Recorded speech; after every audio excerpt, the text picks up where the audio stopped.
ওরে আমার সোনামণি ঘুম থেকে উঠে গেছে। বাবাই কোথায়? আর তুমি তুমি তুমি আমার কাছে এসো, আমার কাছে এসো আমার জান। বাবাই তো অনেক দূরে থাকে, সেখান থেকে আসা অনেক কঠিন। প্লেনে করে আসবে, আমরা যেমন প্লেনে করে যাই বিদেশে। বাবা তো অন্য স্টারে থাকে। ওখানে প্লেন যায় না, তাহলে কি যায়? রকেট রকেট, ওখানে রকেটে করে যেতে হয়। তাহলে তো বাবাই তো রকেটে করে আসবে। বাবা যে কি বোকা, এত দূরে কেউ যায় বলো তো?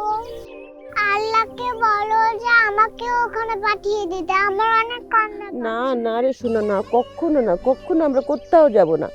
নানুর কাছে থাকবো, নানির কাছে থাকবো, আমার যা। বাবাকে ছাড়া আমার একদমই ভালো লাগে না, কষ্টই পায়।